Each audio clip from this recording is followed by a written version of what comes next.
service is the police service.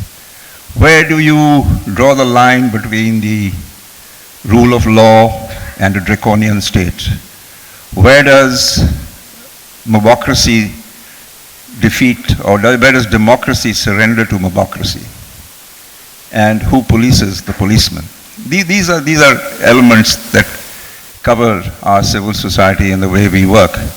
And I would now request Mr. Mahavir sir, if you would join us on the stage along with Abhijit Nandi Mozumdar.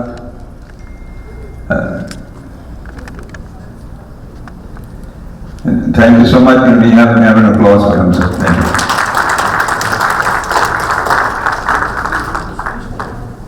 Abhijit, I shall now hand it over to you.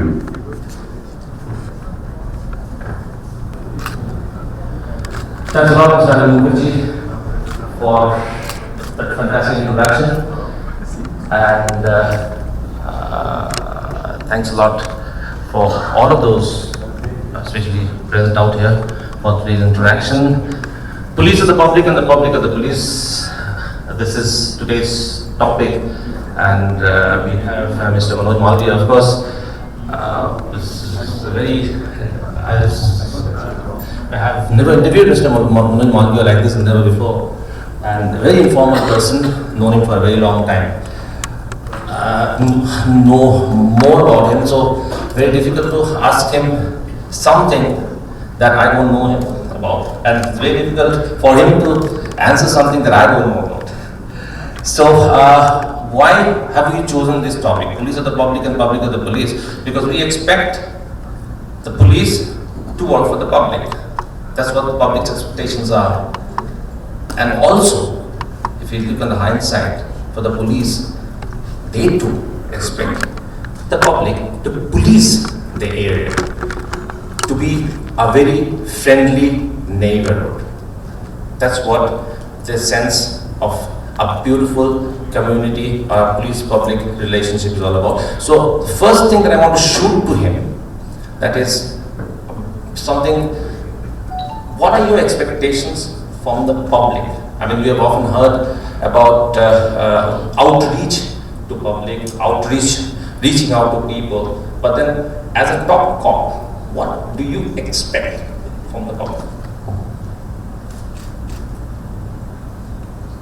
First of all, I'd like to thank Mr. Mukherjee and the committee of Battalion Club, Mr. Abhijit Nandi Mozumdar himself, and the esteemed members present over here for giving me this opportunity to be able to interact with you on a topic which I am sure interests everybody and concerns everyone.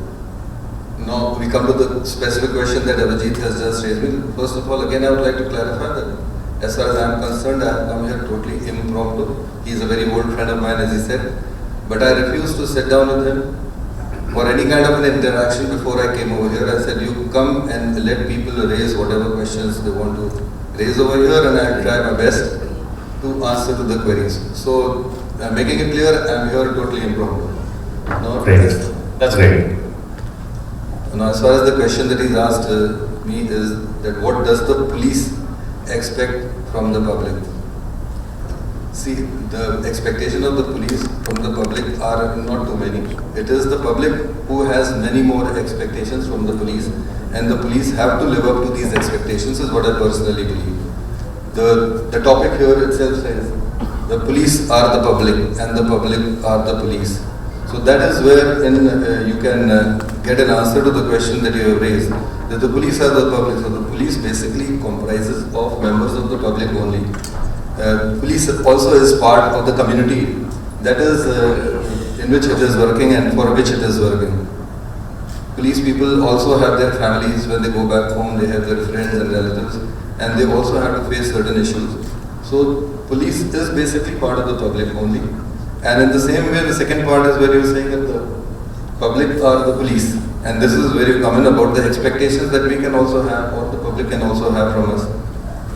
So number one over here concept in this concept is that the public also is supposed to be doing the policing work all the time. They are also citizens who have to not only abide by the law but also ensure that law should be followed. This duty is cast upon police people. We are also citizens who are only wearing uniform. but the duty is the same given to us or to the members of the public by the Constitution.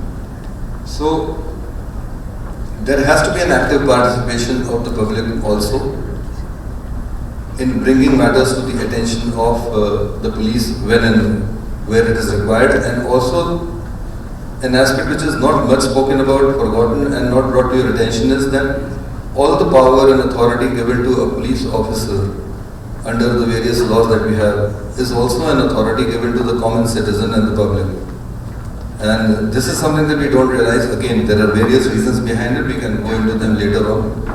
But if the policeman has a right to defend his life or somebody's life, and in exercising that right, the policeman can go ahead and even take someone's life, or in an exercise to save someone's property, the same authority by the law has been given in the law itself to each and every member of the public. Now this is something generally we are not aware about, but it is very much mentioned in the Indian Penal Code.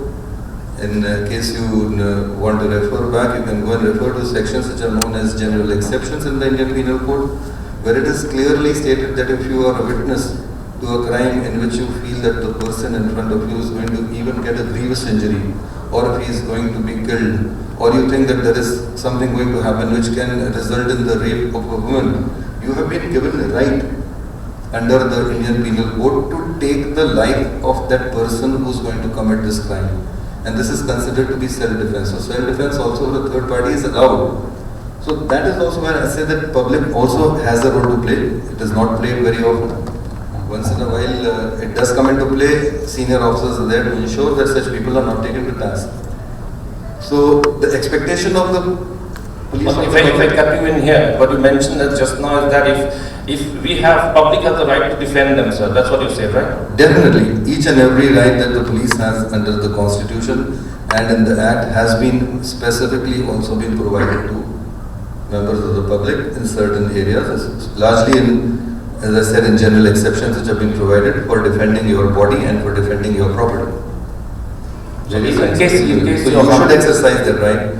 Other than that, as I said, it is also not only a right but also a duty to inform the police, and we get a lot of information from the police. I'm telling you with certainty that police doesn't operate in a vacuum. We get a lot of information from the members of the public, and that is where we put it to use, and we are able to achieve our results largely based on information and inputs provided by the public. So that is as I said, what we expect from the public is, yes, definitely to be cooperative, definitely to provide us with as much information as possible, and definitely to be critical, which also happens a lot of time. Because I'm not saying that the police systems are perfect in India, and criticism is what is definitely needed by us. And I myself receive a lot of criticism about police activities from my friends, family members and others, that these are the mistakes that your police people are making, and definitely at our senior level we try and address them and see that these kind of issues are resolved. Absolutely. So there's one big thing that you mentioned just now, that public has the right to defend themselves under the law. I think that's a major one. That's a very, very major information that is given out right now. And taking a cue from what you said, that you get a lot of information from the public, do you encourage people to come out and with information and relay them to the police? Do you encourage more police-public interaction on an information basis? See, this again is an exercise which is carried out individually by many officers at their own level.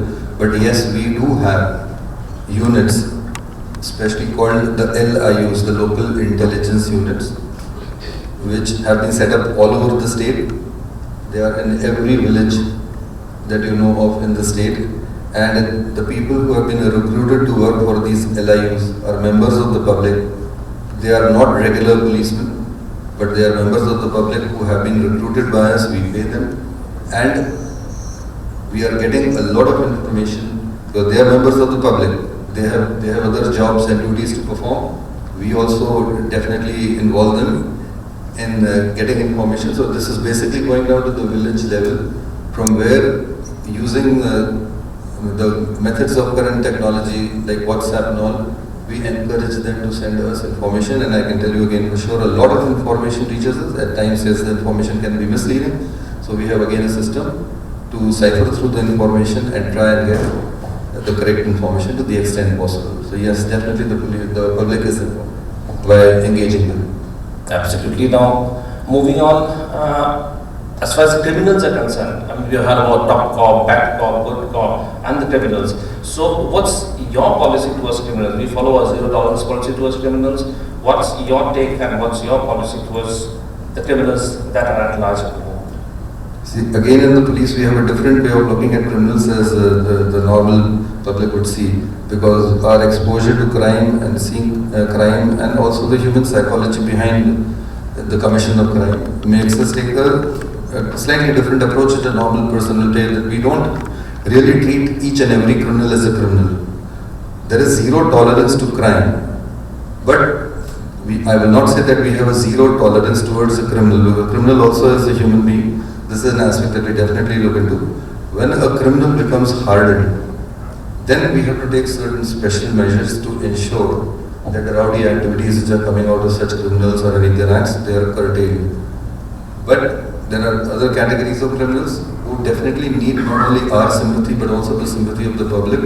And most of the time the public is also very understanding when it comes to aspects like this. And we again work in a number of community programs that the police runs to help such criminals come back into the mainstream and again lead normal lives. So what you're saying is that you're classifying criminals. Some are very hardened criminals to which you follow a very zero tolerance policy, and some are criminals who you want to kind of bring them back into the main fold, isn't it?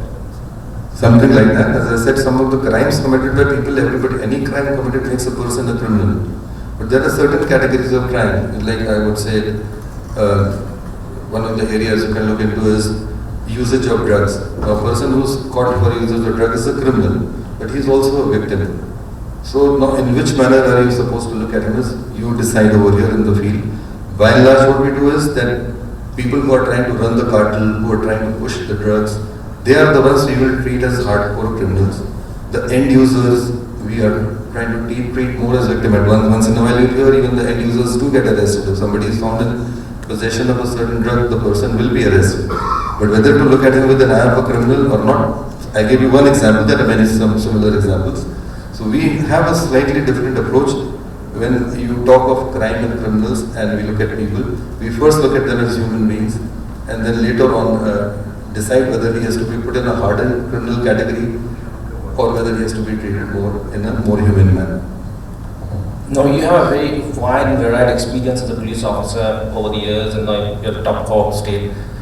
How to look at the corruption, not only in the police force, the corruption in general, as we see it? I mean, corruption in the police, corruption in the general, amongst the general administration, and then corruption amongst the people. There's a saying that if you bribe somebody, the person taking a bribe is committing an equal offense as the person giving a bribe. So how do you look at those, in your experience so far, and what's your listening on it? See, for corruption, we have a zero tolerance policy, and even I have a zero tolerance policy. But when the statement was made by the gentleman called Robert Peel made this statement somewhere in the early 1800s. At the time when the London Metropolitan Police was being set up, it was supposed to be a very friendly police, and it is on him that it is still called Bobby. It was a friendly police being set up. You should remember India at that time was not under direct British rule, it was under East India Company. They came a few years later, and then after 1857, then the laws were framed when we came under the British rule, and we followed their same system. But when this statement was made around the same time, a French gentleman by the name of Joseph Master also made a statement, and his statement basically was that in a democracy, people get the kind of government they want. In fact, the language he used was they deserve, I prefer the word they want. And the same applies to the police also. That by and large, being members of the same society and community, people also get the kind of police they want. Now, specifically to corruption is definitely, as I said, something to which all of us should have zero tolerance. You're right, the person giving the bribe is also as much liable as the person taking the bribe. But this is something again which has become a part of current democracies in many parts of the world. And we are slowly and steadily finding ways to get rid of it. But as of now, in the police or outside the police, What you see is a phenomena which is existing in society in all fields. It is also there in the police. I am not denying it is not there. But the scale is maybe a little lower, though more rampant, but a little lower because of the numbers and because of the fact that the person is in a uniform. He is very easy identifiable. So this is the issue that we all have to definitely fight together and go with the zero tolerance policy for it. And slowly the country is moving towards a direction where the people are not accepting corruption much, and I personally feel in time to come definitely this will be a problem which will be addressed by the nation. So this is the problem of the society, which police being a reflection of society also reflects in the police forces as much as it is reflecting in other spheres of the society. See, if somebody reports a corrupt practice in the police, so you take a very strong action against them. Definitely, we have a zero tolerance policy. The moment it is reported, it is in writing, and an FIR is registered and action is taken. Other than that, the state also has, in the last few years, set up something called the ACB, the Anti-Corruption Bureau, which was earlier not there in the state. Earlier, all matters of corruption were handled only by a vigilance commission, which did not really have power in it because they were not entitled to register cases under the IPC sections. Now the state has set up a new unit called the Anti-Corruption Bureau, and this ACB unit has of late been going around registering cases, and we intend in this year to come to strengthen it to an extent that it becomes noticeable to the members of the public. I am pretty sure very soon you will be seeing results coming out of this. This is a very new unit, and that is not much heard of, but it is being strengthened as we are speaking now. And action taken by it against corrupt officials will definitely be visible to the members of the public. That's great. So then we heard something about, we had a jurisdictional problem initially when we had one Thana saying that this falls under the jurisdiction of another police station, and another police station saying this doesn't fall under our jurisdiction, so the people has to go around and around in circles. So now that jurisdiction problem has been taken care of. Can you just elaborate a bit on that, because not many people may not know about it? See, again, the jurisdiction problem is the problem between the officers in charge of the police station. So at times he feels it has happened on the boundary, and so if I register a crime, my crime rate will go up, so it's better if I can pass it on to the other police station. At our senior level, it doesn't make a difference whether it is in this police station or so. The moment it comes to our attention, or I mean to say any of the senior police officers function, we immediately ensure where the FIR is to be lodged and it is lodged. But in such a case, in the new scenario, isn't it that if you did not go to one particular, supposing it happens in some police station, you can go to a nearest police station and lodge a complaint, you can do that? You can do that. It's called a zero FIR. You can lodge it, it will be transferred by us then to the relevant police station. So that is also there, but in a city like Calcutta, where police station area and jurisdiction is very small, about Calcutta police in particular, because most of the members in the audience will be more interested about what happens in Calcutta police. So the areas of the police stations are very small, 1 square kilometer, 2 square kilometer. It's not very difficult to go and register a FIR in an area which is the correct police station area. And I don't think that really creates much of a problem here. It creates more of a problem in the districts where the areas are huge. So now, Manoj, you want to know how safe is Bengal vis-a-vis the rest of the country? See, then you have to go by what is known as the NCRB figures. It's the National Crime Record Bureau, run by the Government of India and not run by the state government. And they maintain a comparative analysis of the recording of crime in each and every state. Now, if you go by the NCRB data, Bengal has figured to be among the top states as far as the number of less crimes are reported. We are among the better states. Top in the sense that we are better. Number two, a question which I very ask often to a number of people who are again my acquaintances and friends in the city. And this happened even day before yesterday evening. Some of my friends had come from, some very eminent friends had come from Delhi. And there was a get together, some very eminent people of the city were also present over there, and this topic came up. And this is something that didn't come up that day, it has come up very often before also, and I keep on asking the same question to friends and acquaintances. I mean, do you feel safe in the city or not? A universal answer, at least I get, and I don't know what will be the answer over here, is that yes, we do feel safe in the city. We are 100% sure that we are safe in the city, which can also be reflected in the fact that this is one of the cities where your clubs and nightclubs used to remain open till 6 in the morning, even in the 1990s. And you could have girls and boys walking out of the clubs and girls taking cabs at 4 a.m., 5 a.m., 3 a.m. in the morning, not feeling scared because they were sure that this is a city which is safe. So you do hear of incidents at times. Recently also something had happened which had attracted a lot of media attention. Certain incidents which do happen in remote areas.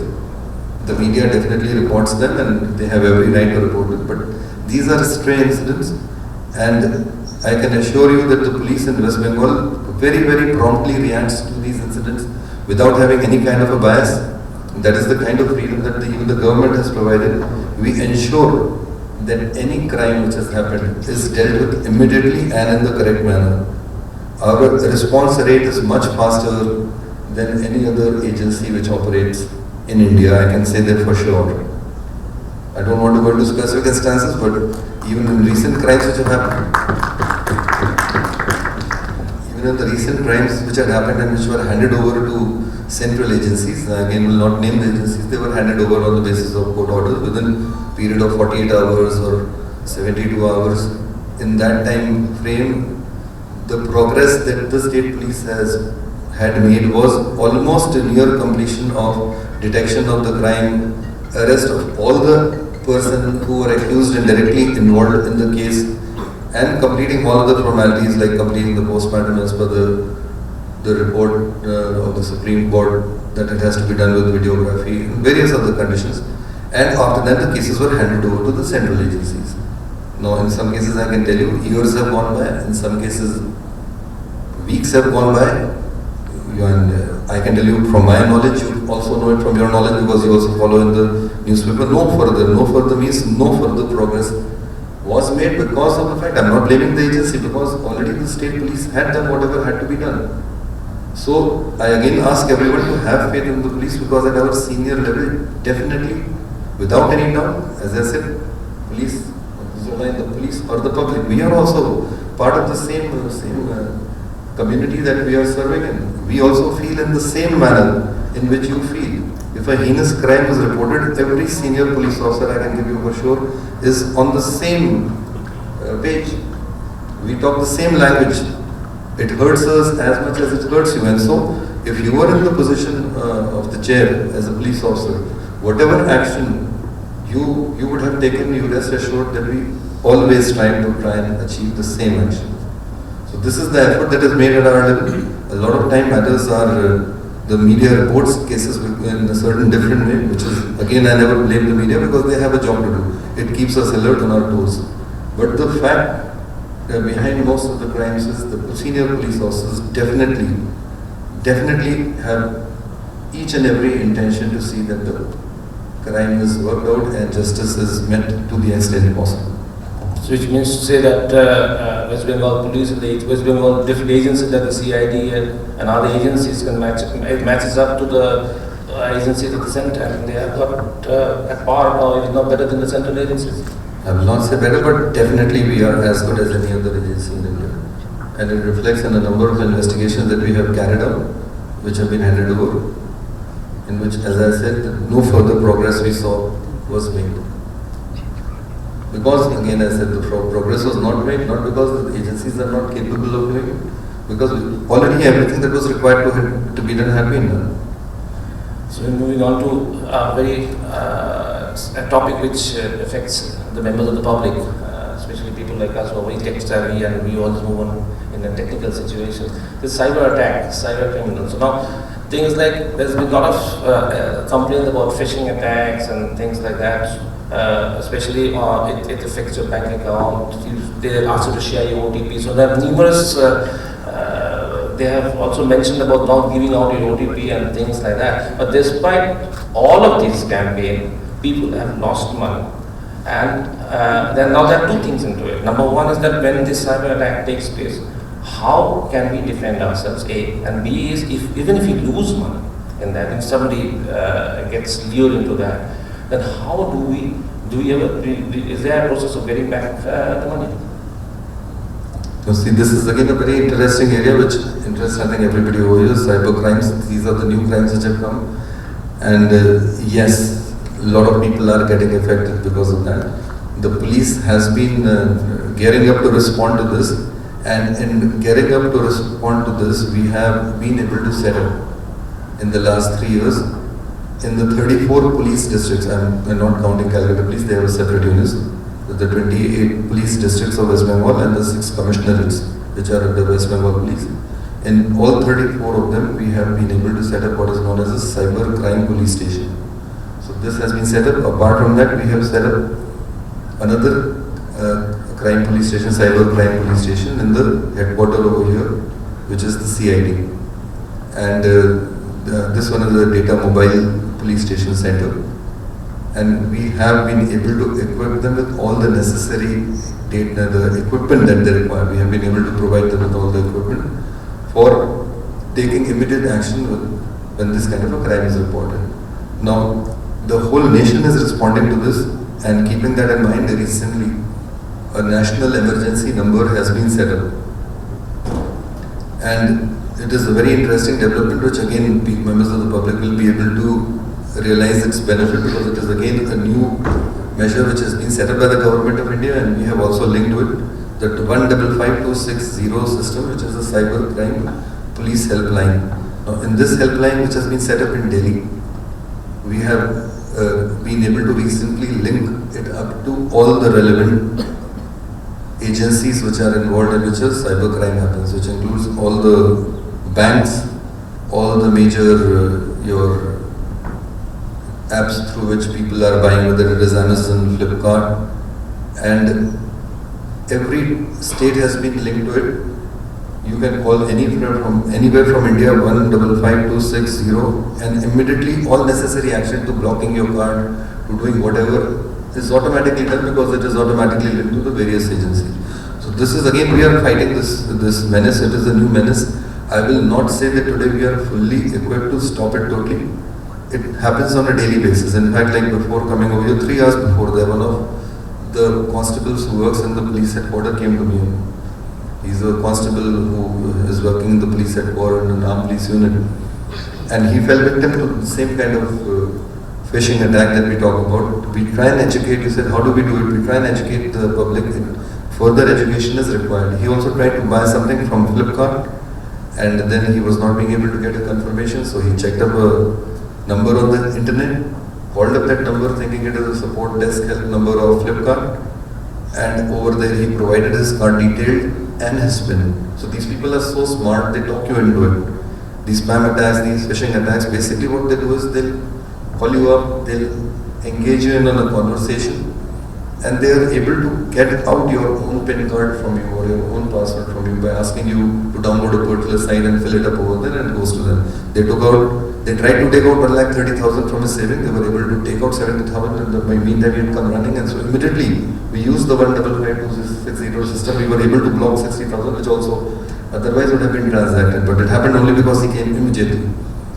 And yeah, when it comes to recovery, again, though the banks have been told that you must return when it is reported on time, but again, sadly it is not happening as of now in every case, but in some of the major cases we are able to see that the money is also returned to the concerned people, especially if it has gone out on a phishing attack through the banks.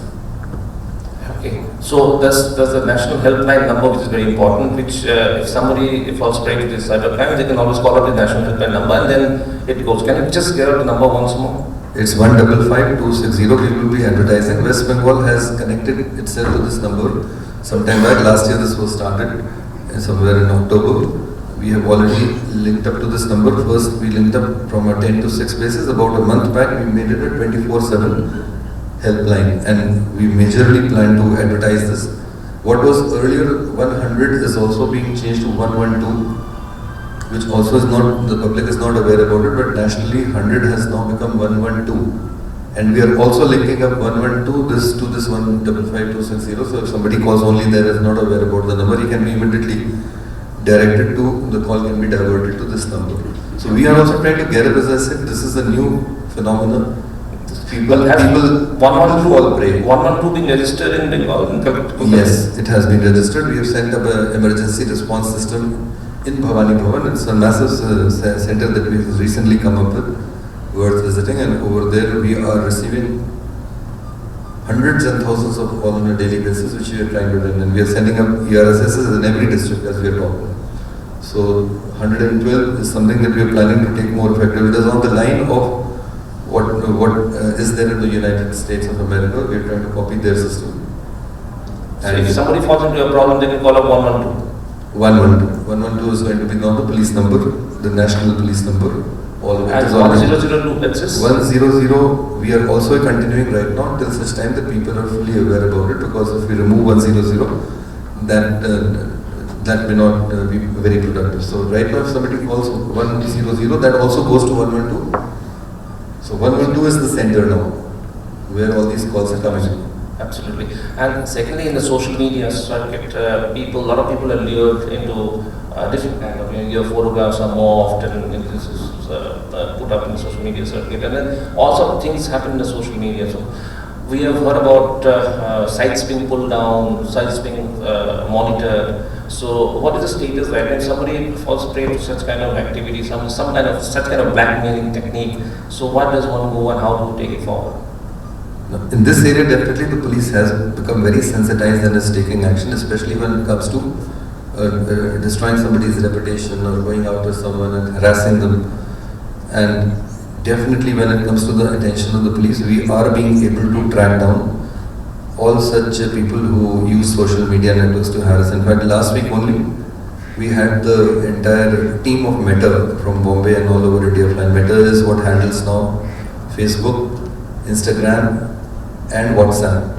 They had gone down and they had an interaction with me personally, then with the CID team, and next day with the Calcutta police team for the entire day. And this is one of the special reasons that we have taken their help, that when people fall victim to their reputation being attacked using these social medias, we want a very prompt action, and they have been very, very promising, very, very helpful. In fact, we have one of the coordinators from the team present over here also as we are sitting, who helped us coordinate with the Facebook team, Mr. Neil Roy. He's present over here. So, and now we also intend to bring in the remaining social media network teams and have a similar kind of a meeting with them in the coming week, which includes Twitter and other areas that have been left out. So we are now in a position to be able to track down the perpetrators of such kind through social media and through such platforms in which a person thinks he is hiding and he cannot be tracked. So social media, if the members of the public fall prey to such kind of activity, where does one go? How do you register a complaint? Do you go to a local police station, or do you go to a cyber agency, or can you do it on the internet? And can you file a complaint online? See, normally people go to their local police station only, because unless and until they're living in a city. If you are from a district, then maybe the cyber police station is about an hour away, so you don't have to go to the cyber police station. The complaint is received at the police station, and the police station immediately transfers it to the district cyber police station, because they are equipped with handling this kind of an issue. But I am assuring you that in my personal knowledge, I have come across hundreds of such instances, my personal knowledge, and each and every one of them we were able to track down and bring to justice. Moving on from cyber to moving on to another area which bothers again members of the public, is the traffic situation. So, traffic situation. The traffic situation has been cause of concern, and a lot of research has gone into it, various parts. So, firstly, how do you see traffic situation from your point of view in Bengal, in Kolkata and Bengal? Again, you're on a very topic which is of matter of great concern to us, and again from what I see, because I also travel a lot all over India.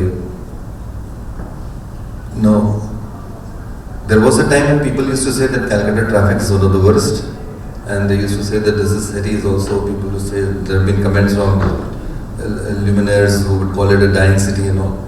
Things have improved a lot, and in fact, and I'm sure members of this prestigious institution who are present over here also travel all over India. You go to Bombay, you go to Bangalore, you go to Hyderabad, you go even to Delhi. At least my personal feeling is that traffic in Calcutta moves far better than any of these cities. we have evolved a traffic police system in Calcutta, which is very, very good. This was a system which was set up right in the beginning when traffic was not a matter of concern. At the time of independence, the number of vehicles on our roads were very few. And the infrastructure that was left to us as a legacy by the British was not geared up to what a modern infrastructure should be, which you see in any country. If you go to Europe, you go to any of the nearby nations also, their infrastructure was built for a different purpose. Ours was only built, the railway lines, to take the material from the entire nook and corner of the city to the ports. So the transport infrastructure in India was not very good at the time of our independence. The number of vehicles was also very low.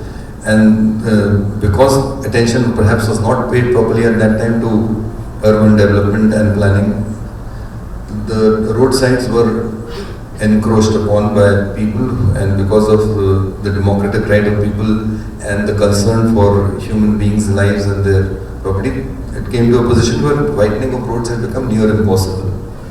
In the meanwhile, the traffic has increased many, many folds.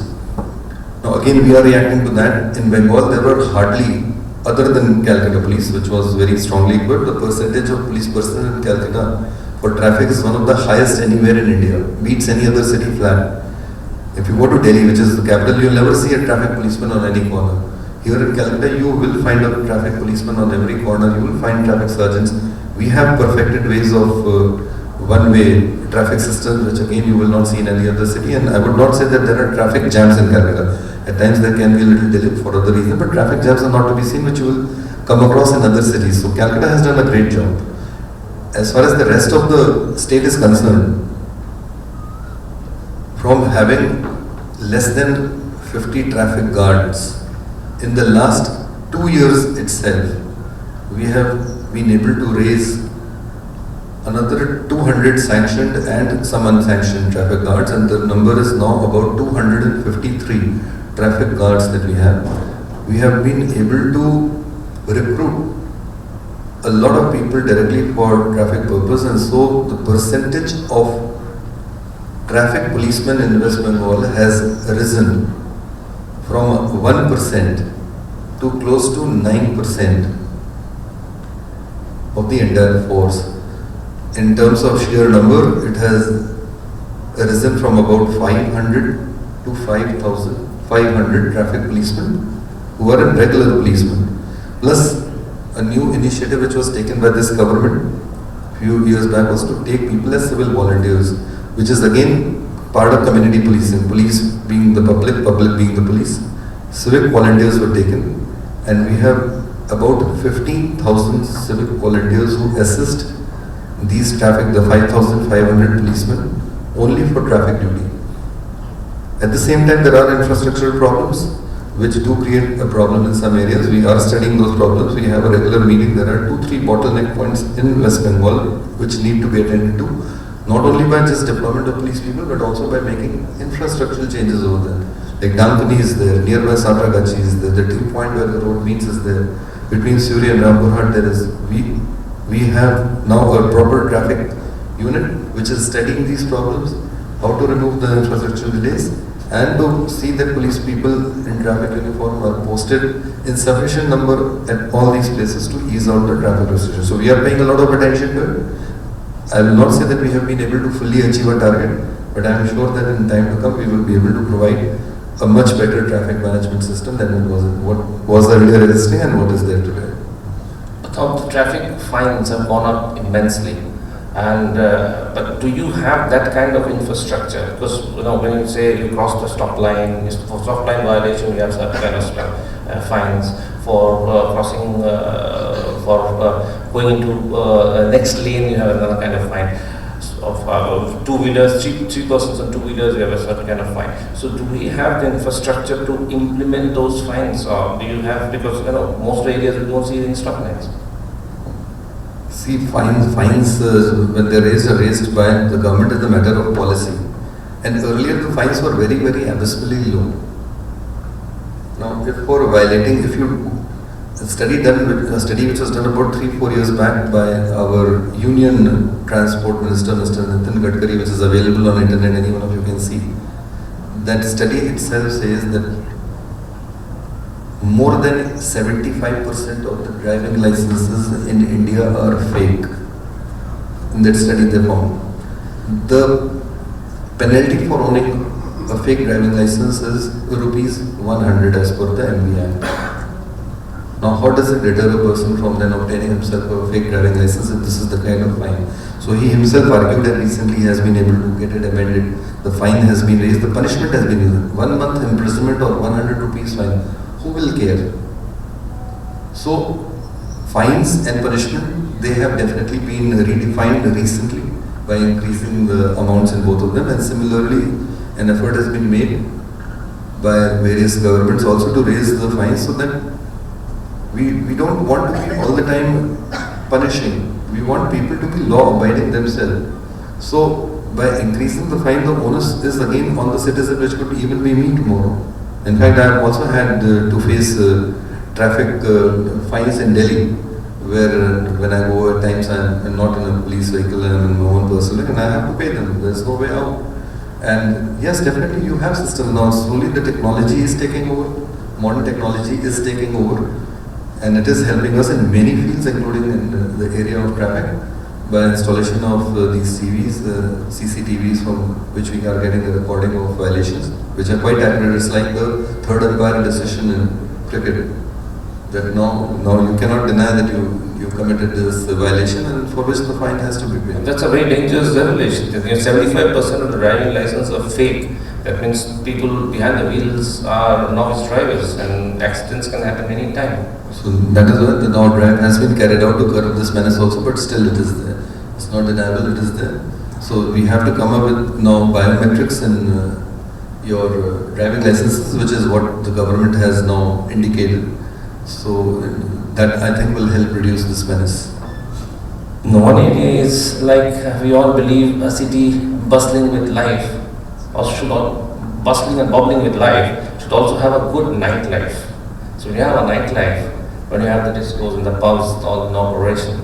So you also have people taking a couple of pegs and driving. I mean, you don't always have a driver driving you back from your bar or your pub back home. So in such a case, you have a situation of drunken driving, which I will not confess I have ever got, but people having a peg can also put into a limit of drunken driving.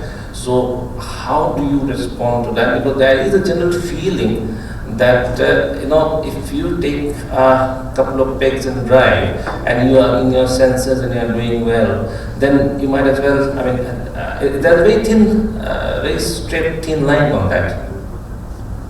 See, when you are drunk, whether you can drive or not is very difficult for me to comment because I am a teetotaler. So I don't know when you drink whether you can drive or not. But at the same time, see, you are putting somebody else's life at risk, and that is the reason why this is a deterrent measure which we definitely encourage that you should not drive when you are drunk. If you go abroad to any of your friends and relatives, you will find that people over there also, when they go out for a party or when they go out to a club and they drive their own car, but in the night if they are walking out and they feel that they are drunk, nobody drives their own car back, they leave the car over there, take a cab and return. So I personally feel like yes, you definitely should not drive in case the alcohol has a certain influence on you. And if the cops catch you on the drunken driving, I don't see why anyone should have a problem with that. But I was wondering if you can up the limit a bit because you definitely if you get a beer and you drive off. That seems to be more of your personal concern. I don't think it's from the members of the public. No, and bringing to that, the situation is how safe are we in Kolkata? If you get into the nightlife, if you get stretched beyond midnight, we had a couple of incidents, but okay, we can say it was a stray incident because it happened a couple of times in the last 2-3 years. But as of now, how safe do you think Bengal and Kolkata is? The nightlife of Bengal? I think I spoke on this right in the beginning that you should ask the members of the public whether they feel safe in the city or not. Most of the people I know, they all said we feel very safe in the city. Even during the night you feel so? Even during the night. Do you have the cops patrolling in the night? Yes, definitely you have cops patrolling in the night. You move out very often, I assume so in the night you will find cops out on the prominent areas, especially when clubbing is allowed up to a certain hour. We also definitely ensure that police pickets are placed at vital points over there, because the presence of a policeman makes a lot of difference. Give you an example, like, let's say, this is again coming from an experience that I saw. I was sitting on the beach in Goa with some of my friends who are present over here. So there was a group of 4 or 5 boys, seemed to have come from somewhere, sitting and were indulging in some kind of activities. They were trying to smoke up something, and they were trying to pass comments on girls who were going by. And then suddenly we saw one lone policeman, a constable in uniform with the lathi in his hand, strolling slowly by the beach. It's coming. The moment he became visible, this whole group of boys, they were talking to the police, and that man slowly strolled by. It took about 15 minutes, and for 15 minutes these people were very well disciplined by nothing that the cop had done. So the presence of police itself is definitely something which prevents a person from even thinking of committing a small minor crime or an offense like this. So that is the reason we do keep police people posted at various points, and they are available in the night when clubs and all are getting over, especially on like such nights, Saturday nights and other nights. We definitely, and in fact on every night, you will see that nakas have been placed, and the presence of the police is the idea to prevent this kind of an incident. Absolutely. On that note, I'll throw it open to the public, but with a couple of just brief note on that. Please do not ask any political questions. A, B is please identify yourself, and you are free to ask any question that you want. So I see a hand coming. I can hardly see anybody, but I can see a hand right there. Can somebody put the mic to the gentleman, please? Can somebody take the mic to the gentleman, please? I would like to thank the Director General of Police for having his time. Dhruva Mukherjee, member of the club and a private citizen.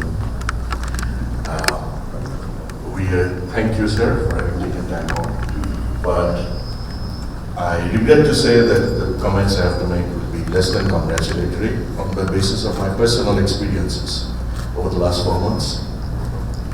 Therefore, I take that thing with a bit of cynicism. Number one, I have a factory, and there have been a spate of thefts in recent times. We were asked to increase the number of CCTVs. Dutifully, we did that, and finally got a picture of the thief. We gave it to the police. The thefts continued. We tried to lodge an FIR, which was not received or accepted by the local thana. Maybe very low standing of West Bengal in terms of crime is also related to the fact that thanas do not accept complaints. Number 2, road safety. I drove down from Jamshedpur today. Dhruva, can you just cut it short on that? Where is your factory? And although this is a one-off case, There are certain sensitive issues here rather not. but then he won't be able to figure that out. I'd rather discuss it in private. It will not glorify the police, but the rest of it, what I have to say is. I drove down from Jamshedpur today, and I found the roads. You actually have driving tests on the highways with the wiggle bottles.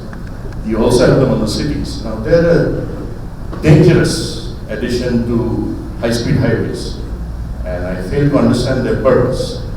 Number 3, I had to apply for an arms license renewal. That was in November 7. It goes to the routine police verification process. I understand the police verification has been done, but I have been summoned to the local thana to meet with certain indications given. So you will understand why I'm very cynical about that. Thank you, sir. All your concerns are, I would say that I accept all your concerns. I'm not here to glorify the police. As I said, that there are weaknesses in our system, and we try and address them. As far as the issue of theft in your factory is concerned, as Vijay said, if you could let me know where it is happening. There are many reasons behind your statement that police is reluctant at the police station level to lodge FIRs is by and large correct. It happens not only in Bengal, it happens all over India. at the same time, the volume of cases that are registered is also not small. You have to bear in mind that India is one of the countries where the percentage of police as per population is one of the lowest in the world because of our very huge population. So in West Bengal, like you have one policeman per 1,000 population is the kind of figure that we have. The number is few. The number of cases registered, as I said, are very high. There is a National Police Commission which has recommended that each police station should have as many sub-inspectors that can handle registration and investigation of 8 FIRs in every month. All I can tell you is that yes, every police station in Bengal, the number of police personnel that we have is minimal in the sense that yes, each one of them does have to handle about 8 FIRs every month for investigation. So there are certain constraints that we do have. And your concerns on all three aspects are correct. These are all issues that we try and address to, and I'm quite sure in time to come we'll be able to do something about it. There are a lot of cases which come to me where thefts have happened, and we are able to not only arrest the person, recover the goods, and there are also cases which happen like the one you said where at times the police has not been so attentive. So I'm sorry that this happened to you, but I'll see that what can be done if it comes more to my attention. Regarding roads, again, the infrastructure part, as I said, is not totally in the hand of the police. The road infrastructure has been improving in India. Again, one of the ministries has been doing an outstanding job in coming up with new roads. And from what I spoke, it was that we are trying to place the policemen at all points so there still are bottlenecks and problems to ease out whatever situation is there to the extent possible. You were mentioning about those barriers, road barriers, rail barriers that will be guardrails that will be put up in different. See, guardrails again, why they have been put up, the number of accidents which happen on the road is one of the biggest killers in India. On an average, I can tell you a 100-kilometer stretch of national highway in India takes a life per day. So number of people who die in road accidents in India is very, very high. There are many reasons behind it. One of the reasons also is, as I said, that a lot of people who are driving these lorries are not really so well trained. They have very tough cars also. So in West Bengal, you must have heard we launched this drive also for Safe Drive, Save Life. Now, keeping that in mind, wherever we feel that there is a tendency for people to speed up where the roads become okay, in order to cut that down, we do place traffic guards to cut down the speed. At times they are unscientifically placed also, which can themselves cause a traffic jam. It has come to my attention on certain points where I have instructed the local district police to remove such kind of traffic guards which are unscientifically placed. Thank you very much. Anybody else ask me a question? But I just have a request. Please do not ask single specific questions because it's very difficult if I am facing a problem in a particular police area. It's very difficult to answer. So somebody. I have the mic. Yeah. Hello. Good evening. My name is Vishwajit Shendukto. I walked in late. I don't know whether you have answered this already. You mentioned that the presence of police acts as a deterrent. That's true. But what about cyber crime? I would like to know how you are handling it because there are many senior citizens out here because we don't get to see the physical presence of the policeman there. Is it something happens when something has happened that you step in, or are there safeguard measures around it? Yeah. He's already. Vishwajit has already answered that. We have spoken a lot about cyber crimes. What I suggested, there are some others who I'll take it up separately. Yeah, so once the session is over, we'll take it up with you on that score. We'll have the mic. I'll speak it up. First of all, I want to congratulate you as the top office bearer of the police in the state about safety in West Bengal. I completely agree that as a state we've done excellently, and it's one of the few areas, quite frankly, where West Bengal is doing well.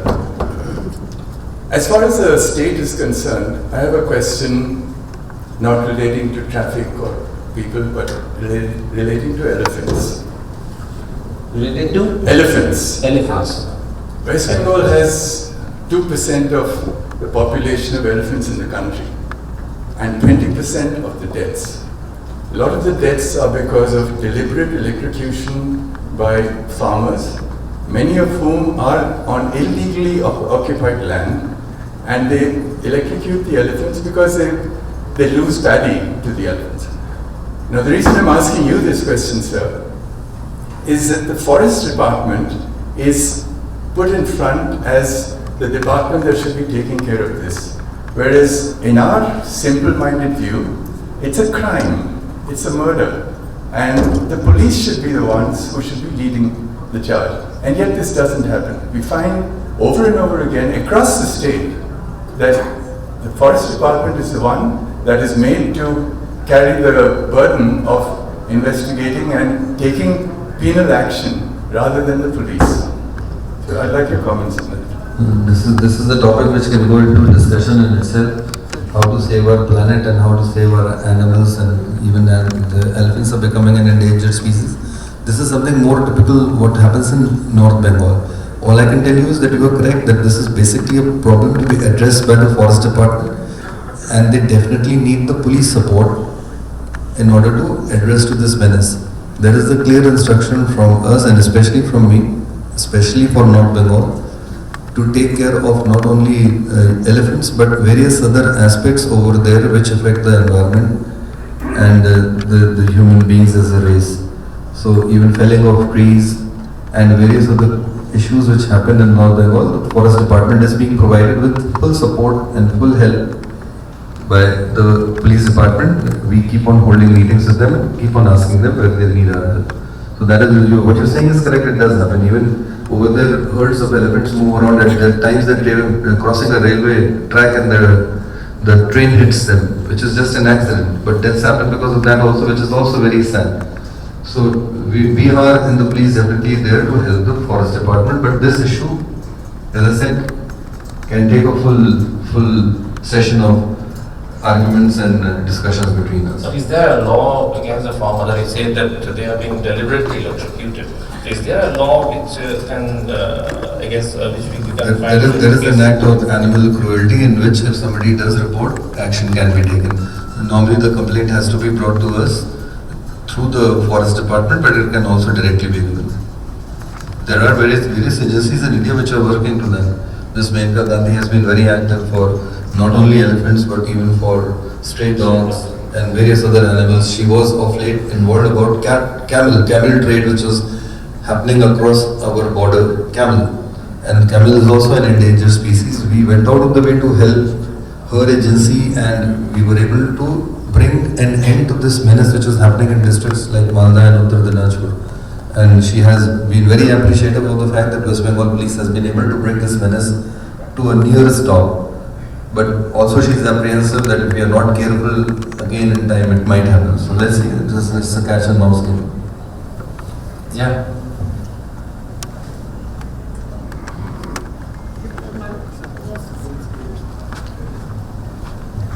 Sir, my name is D.L. Moitro. I would ask a very simple question, but in no way to offend you. The police in Calcutta owe their allegiance to the political parties.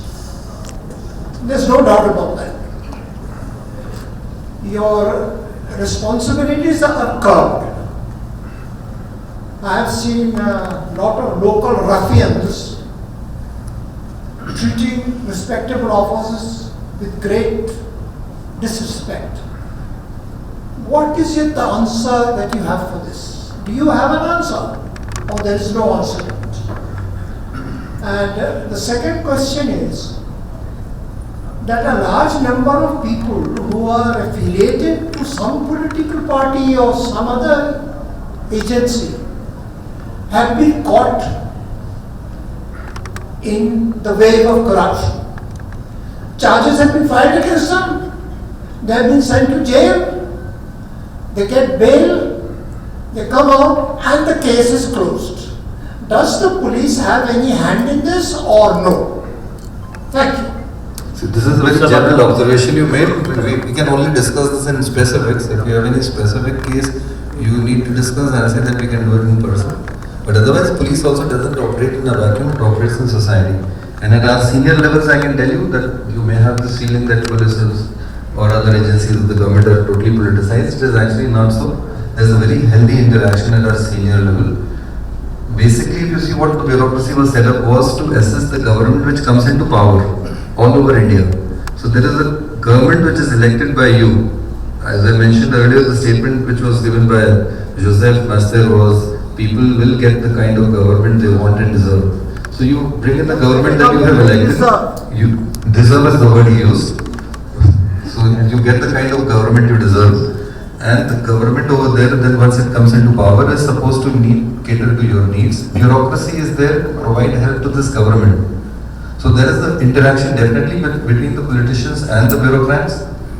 I can assure you again at our senior level, the interactions are very healthy, and which helps not only us develop a lot of respect for them, but for also them to have a lot of respect to us. At the lower levels, again as I said, it's all a reflection of the society that you see around us. Times what you are saying also could be correct. But again I can assure you, anything at our level, very rarely you will see that anything like this is happening at the top level. Then there are certain other political issues because of which cases that you mentioned happen. I would not like to dwell into them because that is again a matter of discussion which is I think a little beyond open discussion over here.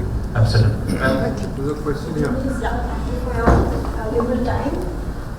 I'm Sangeeta Jain and I used to run a furniture factory in 29A Rakhada Sati Road. In 2019, on the 1st of April, I saw the factory, there was a new shutter and locks had been put. So I had complained to the Chetla police and had done an FIR. And they didn't really cooperate. They said, this is a civil suit, and they sent me from pillar to post. Then with my lawyers and all, we did several cases and things, and the hearing was on the 6th of April. And 21st March, there was lockdown. So I was paying rent on the rent control, and my factory full of inventory, tools, machines, and furniture ready to be dispatched to clients all went. And the person, the landowner, he's a local gunda out there, his wife, he got his wife to physically throw me out, and I was advised not to do a criminal case, and it's been like that. We had this factory from 1997, I have the agreement papers, I just don't know how to go about it now. And I didn't have the capacity to fight. Did you meet a local DC ever in this entire process, the Deputy Commissioner of Police? I met whoever was there. There was one Mr.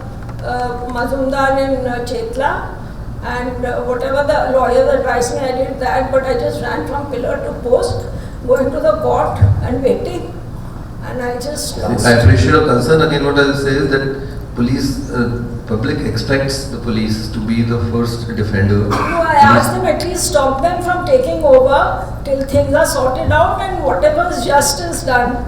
Ma'am, in this case, what happens is you have a local DC, Deputy Commissioner of Police, that we can sort of talk this out after the session, because then there's very specifics involved in this. In your case, you have to go to the local DC who will... And the person involved in the has a lot of clout in that area. No one will, help you out. But I'm sure, ma'am, when you go to the local DC, he is there to protect you. He's got the jurisdiction over your place, and he's going to definitely take some. This happened in 2019. Now it's because of lockdown and things. What I suggest is you take it up personally with me. In your case, I will ensure that you are provided the necessary help. Thank you, sir. Thank you very much. Thank you, sir, for the interactions which you are having. I'm Rashmi. I'm a member of the club. My concern is that over the past few years, we are finding a lot of transgenders in the various traffic points, and this is becoming it's a concern for all of us. On many occasions, we find that they pass unwelcome remarks. But when we have travelled to many other cities, this is not the case. So on one hand, yes, there is a living for which they are doing it, but definitely from the civilian side, it is not a very welcome step. So what as police are you doing to curb this kind of a situation? This is a very sensitive and a very old issue, nothing new, and it is there in other cities, I can assure you for sure. When I travel to other cities, I'm also a member of public like you. And I have also seen this happen, what you're saying is correct, but of late there is again a lot of sensitization towards the transgender people and community, and they have to be brought into the mainstream, which has not happened. Their only means of livelihood is by indulging into such acts, which are, like I'll say, a shade better than beggary, but this is the way that the society has treated them for a long time, and they have no other means to resort to for their own income. So society is, as I said, very sensitized to the problem, and we are gearing up, we are allowing them jobs in the police, we are allowing them to become members of parliaments and MLAs, and I am sure that this is a problem that society has to handle more than the police. So this is my personal take on it. Good evening, Mr. Malviya, and a very good evening to everybody present here. I am Samya Mitra. I am a lawyer and a lecturer in a law college. I have two questions. Firstly, how far successful has the West Bengal Police been in tackling the problem of women trafficking in West Bengal? Secondly, as under Section 46 of the Criminal Procedure Code, a woman cannot be arrested after sunset, that is the period between sunset and sunrise. But there is no corresponding legal provision that says that a woman who has fallen a victim to any criminal offense or any kind of offense during the period of darkness, there is no provision that says that she need not go to the police station to register a complaint during that particular period. So what does that imply? Does it imply it is imperative for such a female victim to go to the police station during that period between sunset and sunrise to register a case? If not, do you think that a special provision to that effect must be made, which should make it very, very clear that a female victim need not go to the police station during the period of sunset to sunrise to go and register a case? Thank you. See, women trafficking is an issue which personally concerns me a lot and concerns all of us a lot. And yes, Bengal and Bangladesh, they have been a route for women trafficking for a long time. Now, I have myself studied this phenomenon personally, and we try and sensitize all police people to take action. What basically is happening most of the time is the girls who are trafficked are coming from very poor families, and they are many a times handed over to these traffickers very well in the knowledge of the parents of these children, with kind of a belief that they want to believe in that they are going to work as domestic help in other parts of the country, whereas they all know that what really is the purpose of allowing such children to travel. The mode of transportation is by and large through railways.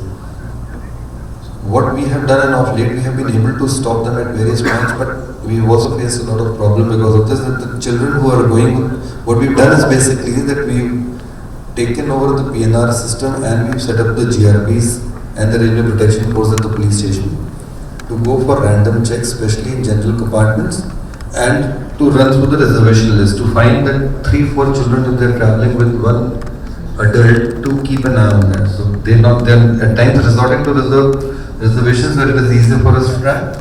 But most of the time they're taking these children to general compartments where you don't even require a booking. So general compartments we are checking, we are coming across such cases, we're trying to stop them, and we also a lot of times are facing a lot of resistance from the children who are saying we don't have an issue. She is an aunt of ours and we are going with her. So yes, it is a very sensitive issue that concerns all of us, and all I can say is that we are very, very alert and very, very interested in curbing this activity, which I would not say is totally curbed as of now. That is the first issue. Second issue that you raised is Section 46 of the CRPC does say that you will not go to arrest a woman in the evening hours when the sun is down and the sun comes up. And by and large we stick to that routine. And other provisions also which have been laid down, the police is very sensitive about it when it comes to the women. We have, as I said, set up women police stations. There are now currently in the 34 West Bengal police districts, 40 police stations which have been set up in the last 3 years. 40 women police stations, fully manned by only women. and they have been specially asked to attend to such issues that you are referring to, no matter what time of the day or night it is. But there are also certain issues and problems which arise, which we handle them individually as they come.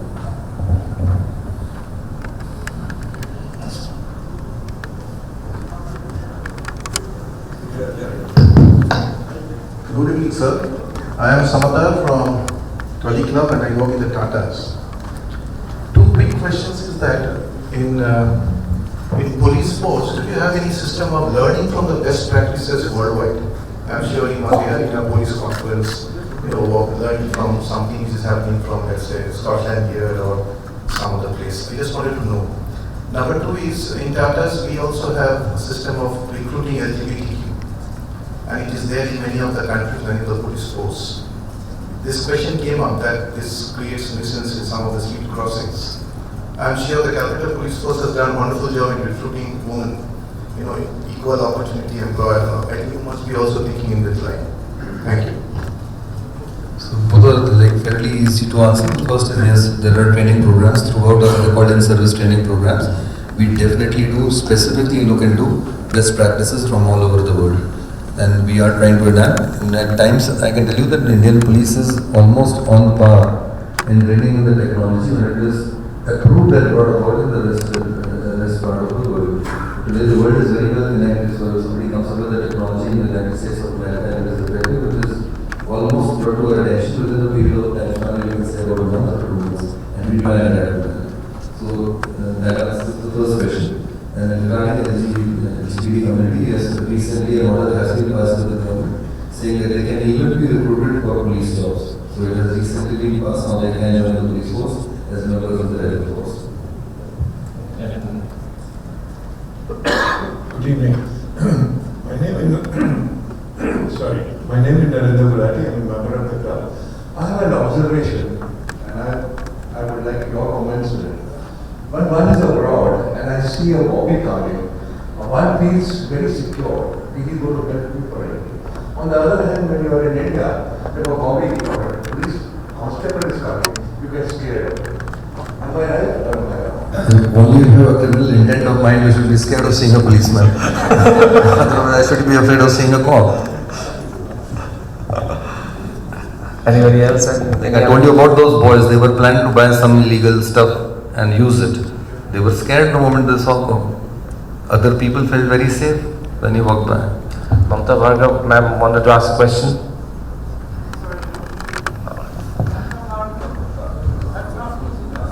Oh, sorry. Thank you very much, Mr. Nagar. That was very enlightening and very positive, whatever you told us. I just want to ask you, does the police force... Ma'am, can you just identify yourself, please? My name is Narayani Nag. I'm a permanent guest in this club. My husband's a member. Police force in India, all over India, the ones that we see, the visible ones, don't you have a basic level of physical fitness? They all look very, very rotund and pot-bellied and don't inspire very much confidence in the average citizen. Definitely physical fitness is something that people expect police officers to be very fit, and that is the image of the police you see in the movies. But real life is not movie life. Absolutely the opposite, yes. And you are correct that, but we definitely have seen a major improvement in the last few years when it is coming to health and fitness in the police. The young recruits which are joining over the last 7-8 years I've been observing, you will definitely see a sea change in this in time to come. I'll give you an example. At the time we had joined a service, and as I said, police is a part of the society, is a reflection of society. As junior officers, we had our Deputy Inspector General of Police who had put in about 20-25 years of service. At that time, fitness standards were not so much, and they definitely used to look like BBC DIGs.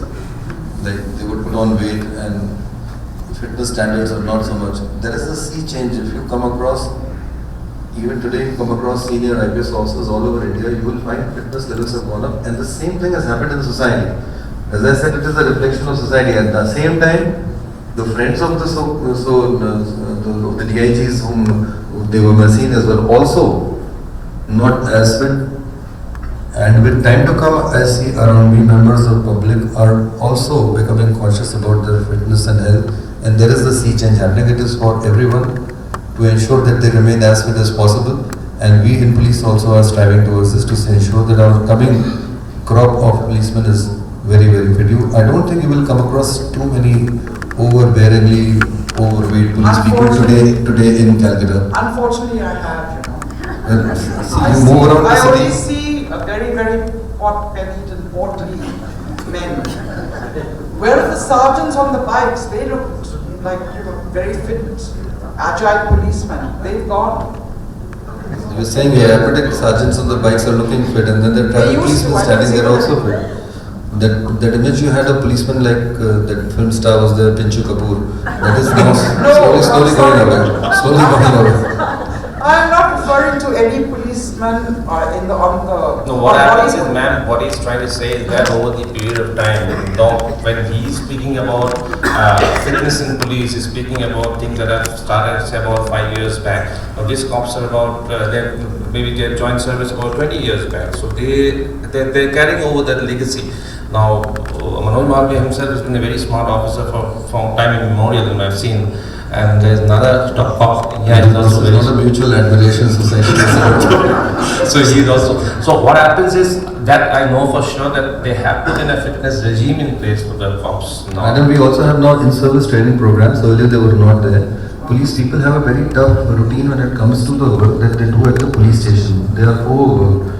They are not only into preventing crime, they are also into maintaining law and order. They are put on Halla duty when a VIP is moving. When there is, like today, a lot of police people are on the road because of Ram Navami festival, and similar things keep them engaged. They have to write the case diaries, they have to visit the courts, and that deprives them of the time required to maintain a healthy lifestyle. Now, of late, there has been a thinking, as I said, that they have to be given that kind of a spare time. Also, their working hours have to be eased, and in-service training programs have been built in, where by and large we insist upon what one of my friends earlier mentioned, updating them with the latest technology and best practices all over the world. And second part in the outdoor we insist is only on fitness, on trying to help them maintain, which is again happening all over society. People are becoming fitter over the few years that you will observe. So all around us, you'll see the general level of fitness has gone up. Even in the police it is going up. We are making a concerted effort for that. Thank you very much. So we can go for 1 year. We'll have a couple of more questions before we wind up. So just gentlemen, Mr. Kakkar, there's new people who just wanted to ask a couple of questions. We'll just give them a chance. So he'll be there around.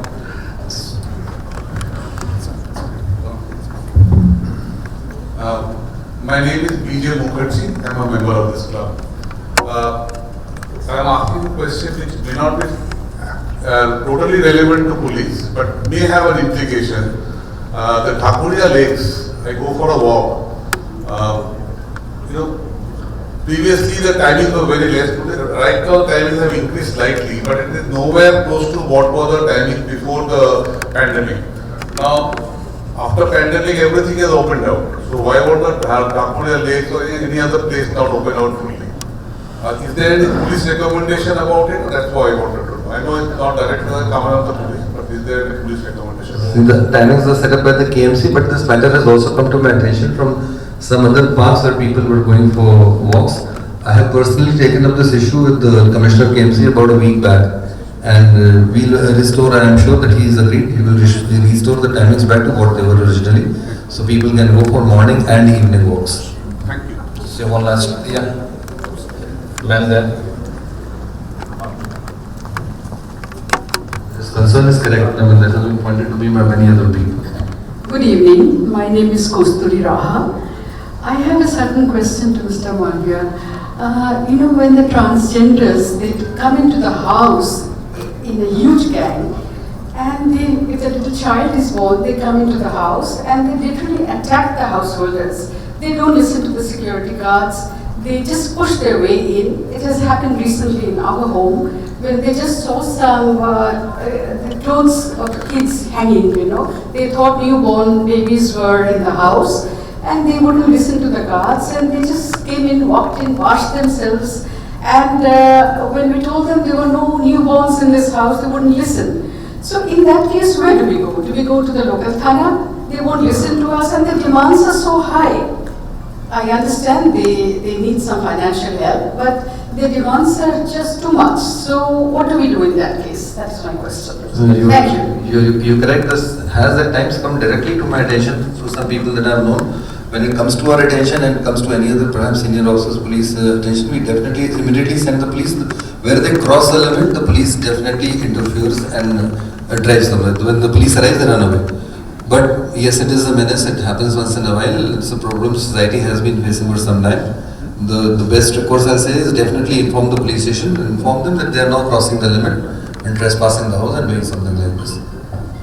Mobs are going dry, but still you see two very senior friends of ours sitting in the audience who have been raising their hands for a long time. I'll just ask Alka to... Thank you. I'm Alka Karnani, and my simple question is that everybody is talking about physical fitness. What about the mental fitness? What importance is being given to it? Yes, that is also very important, and we do have even sessions over here. In fact, the DG before me was very, very concerned about this, as any police officer will tell you, Mr. Viren, very fine officer. And he drove this initiative to a lot of the superintendent of police at that time, that mental fitness is perhaps more important than physical fitness. If the mind is fit, the body will be fit. And keeping that in mind, sessions for yoga sessions and even meditation sessions and even interaction with certain bodies like Shri Ravi Shankar, his agency has also come ahead and offered to help, and it has been organized. Sessions are organized for police people to address to these kind of issues also, so that the mind is also as healthy as the body. Good evening, sir. My name is Vivek Verma. So a very simple question I just wish to ask is, why doesn't Vivek Verma feel in a comfort zone when if he has to walk into a police station? It could be not with a criminal intent or not being a criminal, but the approach to a police station, I don't know, there's some kind of a fear which comes in. The second was the traffic fines which you were talking about, that it's gone up and it would be a great deterrent. But it is also, I don't know if you all have looked into that the corruption, now the figure of corruption has gone up. A recent incident, for overspeeding, I was told that my car has clocked 62 when it should not have clocked 60 and above. So I was sweet talked into it. I was told, the cop said he wouldn't want to, but since I have got registered and it's got into the system, I must pay. So I did cash, and I was told that I'll receive an SMS and a receipt will be given to me. But no receipt, no messages yet. It's almost a month. And the third is, we have some privileged class people in Calcutta on the roads. One is the auto guys. They are absolutely a menace. I'm sure you will say that's true. They decide to be on the red lights right in the center. Nothing happens to them. If I cross it, I'm sure I'll be booked. You have the motorcycle guys. Some of them, I believe it's mandatory to wear a helmet. But there are some who will just pass by a cop, zip past, 3 people on it. The family man with a wife is wearing a helmet and everything, and he's okay.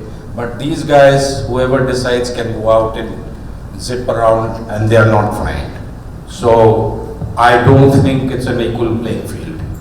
So these are your 3 questions. Yes, sir. Thank you so very much. First answer, please don't be afraid of walking to a police station. They are not going to harm you, it's a guarantee. It's more because of a collective unconscious that we have. The police was set up in India by the British, unlike, as I said, in London, where it was set up to help the people, the Bobby system was set up. In India, it was set up with a very clear aim of suppressing and repressing the Indian population at that time.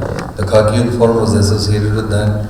The acts were framed from 1860 onwards, and independence has happened 75 years. We're perhaps one of the first generations who are there around independence. Our parents were definitely there when independence happened.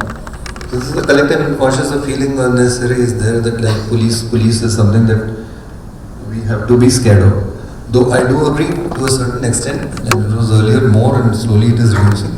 It is by and large to do with the behavior which a person meets when he enters the police station. So the behavior of the first person you interact with at the police station at time can be not so friendly and a little intimidating is what some of my friends have also told me. So in the police what we do is the first thing that at least I do, which I've been doing for 30 years, is I remind each and every policeman who works with me to think of a situation where one of his own family members has a problem and he goes to the police station, and the kind of police station he would like his own family member to be meted out with when he goes to the police station. That same kind of behavior you please mete out to the members of public who come to you. So this is a slight behavioral change that we have been trying to bring about in our police force, which will go a long way. I have been getting, from the time that I joined service till today, the situation has improved. People do tell me, I keep on asking this question to a lot of people, okay, you did go to the police station. How was the behavior? This is the first thing that I like to ask people. And I have been definitely getting the response of a much improved behavior than what I used to hear about when I had joined the service 35 years back. And we still have a way to go. I think that perhaps will take care of the issue that you're talking about, that I don't feel comfortable when I walk into the police station. But if the behavior is very good, if the person meets you, greets you, makes you sit and listens to your problem, I think that will change it. Now, regarding the second and third question, I'm a little forgetting about the question. The second was about? Enhancement of traffic fine, which says brings about. Auto was the third issue. The second issue, I think, was enhancement of traffic fine gives rise to corruption. What he says is enhancement of traffic fine gives rise to corruption because he was fined something and he didn't get a receipt or something like that. See, this is also something I keep on hearing too very often. I will not deny that doesn't happen. We keep on hearing many times from my friends, from families. As I said, if you have, I mentioned to you 1,000, 1 out of 1,000 person is the ratio that you have. For covering 1,000 people, there is one cop in the state. But each cop has immediate family connect of in India with our family system, so at least 20 people. You'll have your spouse, your children, then your parents, then your own brothers and sisters, their children. Any person can connect 20 people. Now you have a slightly bigger police family that now out of 1,000 you can say 20 are directly having some access to a policeman. And this issue, that is why what you're talking about does come to our attention once in a while. We definitely try and discourage it. And this is again something which slowly has to go away. It is part of the system which has been set up and the part of society which we discussed earlier also. So let's hope that we improve on that front also. Last one, the auto thing. Auto thing is that is also something we keep on hearing too in much harsher terms than what you placed over here. So I am aware of what you're trying to point out. And yes, we also look at that. Again, when it comes to helmets, if you see, I mean, like wearing a helmet or not wearing a helmet doesn't really cause any kind of a traffic problem to us. It is, we are doing again as part of community policing, that it is a matter of serious concern about the life of the person himself who's sitting on a two-wheeler without a helmet, because scientific data has shown to us a two-wheeler person, if he gets into an accident, the reason for fatality is injury to the head. It is in the interest of the member of the public that we are insisting that please wear your helmet. It has nothing more to do with that it will make the traffic better for us or anything better for us. But yes, this also is a problem. Autos at times, yes, they are also a menace. And these menaces, once in a while, we are handling. Once the limit is crossed, then like Totos had become a problem in a certain district, and we put our foot down. We said not a single Toto will be allowed. About 3 months back in Siliguri town, we said not a single Toto will be allowed unless and until they all go and get themselves registered. They went on a strike. We said go on a strike. The strike continued for 3-4 days. They all surrendered, fell in line. They've all registered. The ones who have not registered have been driven also. We do face this kind of a problem once in a while, and we try to attend to them also. Thank you very much, and we come to end of a very enthralling discussion right now, and I'll request, personally I want to thank Mr. Manoj Malviya for coming here and getting into a conversation which I personally enjoyed, and I also like to thank the members on my behalf, on behalf of our whole team. We'd like to thank the members of the Audience Club, especially those who asked questions. They were wonderful questions, trust me. including somebody who said he's not comfortable getting into a police station. I'm sure I'm very comfortable getting into a police station because I don't need to go to a police station. So anyway, thank you, Abhijit. Thank you, Mr. Marvin. It was absolutely wonderful to have you so patient and answer so many questions that the everyday citizen has. And we are deeply indebted to you, sir, for having spent so much time. Abhijit, you were, as usual, your mischievous best. May I request the Vice President of the club, Captain Sanjeev Dhir, to give a vote of thanks.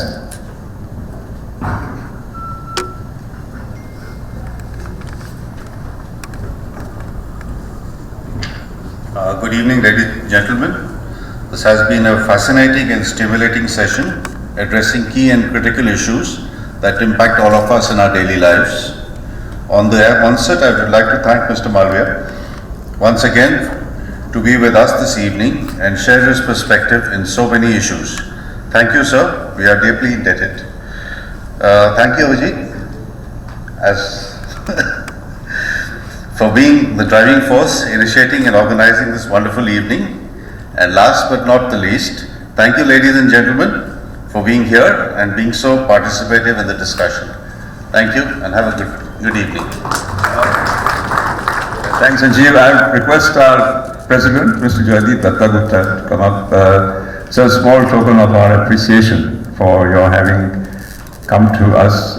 You are a member, but we are marking you AWOL, which is absent without leave. We haven't given you leave to miss out on talking.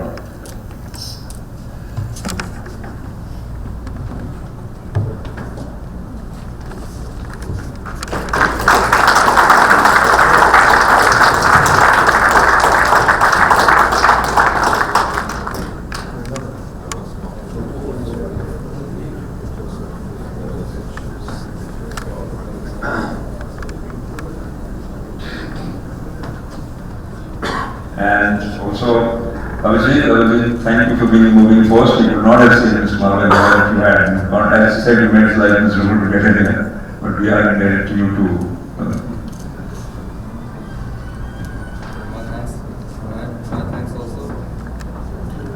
My thanks also to Mr. Mukherjee Butler, members of the committee, and very always talking, which allows me to place my points across to them. Thank you, sir.